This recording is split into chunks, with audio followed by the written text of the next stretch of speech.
اللہ کی بڑائی ہے اور میرے حساب سے اللہ اس کی بہت مدد کرتا ہے. جو نالج یہاں ایسا کوئی کمپیوٹر میں بھی نہیں ہے ایسی چیز جو اللہ نے اس کو عطا کی ہوئی ہے. یہ اللہ کی طرف سے ہے نا کہ سارے مذہب کی کتابوں کو وہ جانتا ہے, عبرانی کو وہ جانتا ہے, سنسکرت کو جانتا ہے, یعنی کہ یہ اللہ کی عطا ہے.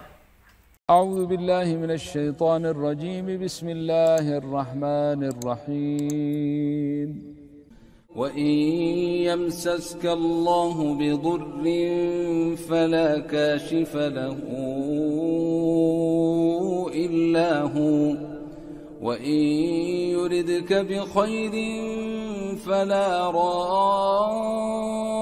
رَادَّ لِفَضْلِهِ يُصِيبُ بِهِ مَن يَشَاءُ مِنْ عِبَادِهِ وَهُوَ الْغَفُورُ الرَّحِيمُ. اس کے ساتھ یہ حلوہ خور مولوی جو ہیں کیا بات کر سکتے ہیں جو اس پر انگلیاں اٹھاتے ہیں. یہ تو حرام لگا ہوا ہے ان کے منہ علماء سو. وہ تو یہ سیکھتا ہے, وہ کرتا ہے, اس مذہب کے ریسرچ کرتا ہے, پھر اس میں سے غلطی نکال کے اسلام کی بڑائی بیان کرتا ہے. ٹھیک ہے. اب اس بندے کے بارے میں سنا یہ کہ جب علماء نے اس سے بات کی جیل میں کہ تمہارے سے یہ عمل کیسے سرزد ہوا, تو کہنے لگا جی کہ ہم دوستوں میں بیٹھے ہوئے تھے تو باہر ایک مذہب ہے جو کہ شیطان کی پوجا کرتے ہیں. یہی جو آپ کے بیٹے کو نشان بناتا ہے نا ایسا, جی جی, یہ اس مذہب کی بات کر رہا ہے. کہتا میں آیا گھر تو میں نے دیکھا کہ یار ریسرچ تو کروں میں, یہ کیا ہے. کہاں اللہ, نعوذ باللہ, کہاں شیطان ہے جی. کہتا میں آیا, کمپیوٹر کھولا, میں اس سائٹ پہ گیا انٹرنیٹ پہ جا کر, تو میں اس کو اسٹڈی شروع کی. تو اچانک میں فیل کرتا ہوں کہ جیسے نا میرے الٹے پاؤں سے کوئی چیز میرے اوپر گرم گرم آ رہی ہے. میں نے اس کو اگنور کیا. کہتا اس کے بعد میں وہ دیکھتا رہا, پڑھتا رہا اس کو. تو تہجد کا ٹائم ہوا تو میں نے تہجد پڑھی. اس کے بعد فجر ہوگی, میں مسجد میں چلا گیا. فجر پڑھ کے تو پھر طبیعت عجیب سی بوجھل ہو رہی تھی, تو میں نے بولا یار چلو گھر جا کر اذکار کرتا ہوں. اذکار تو اسی جگہ بیٹھ کے کرنے چاہیے. تو کہنے لگا میں گھر آیا تو میرا دل چاہا کہ میں اپنی وائف کے پاس ذرا بیٹھوں. مجھے اتنا یاد ہے کہ میں نے اپنی وائف کا بوسہ لیا ہے. اس کے بعد مجھے یاد نہیں ہے کیا ہوا. جب مجھے ہوش آیا تو میں یہاں تک اپنی وائف کا کھا چکا تھا, وہ مر چکی تھی. یہ ایسے نہیں میں بات کر رہا, صحیح واقعہ ہے یہ. تو حالانکہ سسرال والے بھی بہت آئے تھے, لیکن وہ بس اس کے مقدروں میں بیچارے کے یاد تھا. بڑا ان کو کہا کہ یہ انسانی فعل تو ہو نہیں سکتا کہ انسان کو انسان اور پیار کرنے والی بیوی کو کھا جائے. یہ میری بات سنانے کا مطلب یہ ہے کہ جب اللہ نہ کرے جب انسان پر شیطان غالب آتا ہے تو اس کے بعد اس کو ہوش نہیں رہتا. ایک معمولی سی بات ہے, غصہ ہے نا. غصہ کیا بولا, حلال ہے حرام ہے. حکم تو یہ ہے حرام سے بچو, لیکن غصے کے بارے میں اس کو پی جاؤ. جیلیں بھری پڑی ہیں, جس سے پوچھو وہ کہتا بس غصہ آ گیا تھا. تو اس کا علاج بتایا رسول اللہ صلی اللہ علیہ وسلم نے, کیا اعوذ باللہ پڑھا کرو. تمہارے زبان پر جب اللہ کا ذکر ہوگا نا, اللہ کا, غیر اللہ کا نہیں, اللہ کا ذکر ہوگا, پھر شیطان جو ہے وہ جو جن شیطان جو میرے ساتھ اللہ نے پیدا کیا ہے, جو ہم ذات ہیں, کیونکہ بڑا دشمن تو وہ ہے نا میرا. اللہ نے پیدا جو کیا ہے, دیکھیں نا سرکٹ بنتا ہے نیگیٹو پازیٹیو میں. وہ دنیا کا سسٹم بھی نیگیٹو پازیٹیو میں چل رہا ہے, شر اور خیر میں. میں اچھائی کروں گا اس کے مجھ پر اثرات, میں سچ بولوں گا اس کے میرے اوپر, میرے جسم پر, میرے لباس پر, میرے گھر پر, چاہے وہ جھگی ہے چاہے وہ کوٹھی ہے, اس کے اثرات ہوں گے. میں برائی کروں اللہ نہ کرے تو اس کے اثرات ہوں گے ہماری نسلوں پر، ہماری اولادوں پر، ہمارے معاملات پر، ہمارا پانی پینے پر، ہمارا کھانا کھانے پر۔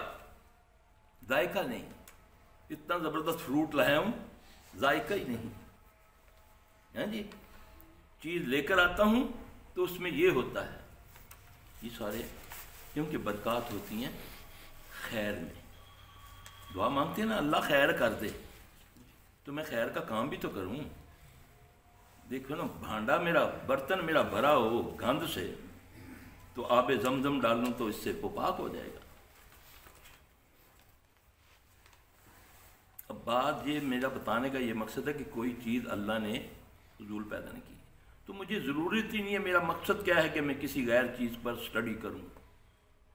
میں اگر جادو پر سٹڈی کرتا ہوں تو میں نے اس کا توڑ ڈھونڈنا ہوتا ہے کہ یار یہ جادوگر کس طریقے سے بندے کو قتل کرتے ہیں، یہ آگ کیوں لگتی ہے، یہ ایک دم جسم پر خراشیں کیوں آ جاتی ہیں، یہ گھر میں کمرہ بند ہے ایک دم خون کے چھینٹے کیسے آ جاتے ہیں، کپڑے پہن کے سوتا ہے رات کو صبح اٹھتا ہے تو کپڑے غائب ہوتے ہیں، بنانا ہوتا ہے۔ یہ ہے نا، یہ ان سے پوچھو نا جن کے گھروں میں ہوتا ہے۔ ہم تو کہیں گے کہ یار ہے بکواس، کہاں ہوتا ہے؟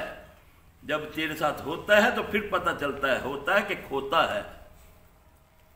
یعنی کہ ایسے بات کر دینی کوئی چھوٹی بات نہیں ہوتی، جس پر بیتتی ہے اس سے پوچھو۔ یہ گھروں میں بیشتر لوگوں کے بہوؤں کو آگ لگ جاتی ہے، خود بخود آگ لگ جاتی، جل جاتی ہے۔ شیطان مرتے ہوئے اس بیان دلوا دیتا ہے کہ مجھے سسرال نے جلایا ہے۔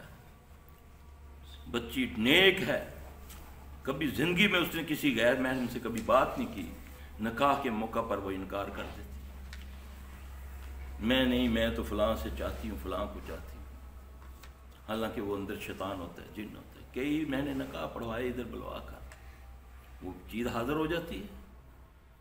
اب جو اس کو جانتے ہیں وہ تو اس کو مانتے ہیں، تو جو کہتے ہیں ایسا ہو نہیں سکتا، تو پھر ایسا ہوتا ہے کہ ساری زندگی پھر نسلیں یاد کرتی ہیں، پھر یہ نسل در نسل چلتا ہے۔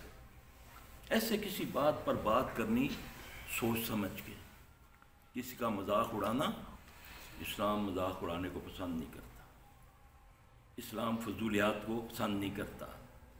ہم تو حقیقی بات کرتے ہیں تو لوگ ہمارے اوپر کالم لکھنے شروع ہو جاتے ہیں، جی کھپ ڈال دیتے۔ میں نے پچھلے دنوں یہ کہا کہ عورتوں کو درزیوں کے پاس نہیں جانا چاہیے، مردوں کے پاس، وہ عورتوں کے پاس جائیں۔ ایک تو وہ بیوائیں بیچاری جو گھروں میں اپنا یہ کر کے بیٹھی، ان کے روزگار لگیں گے۔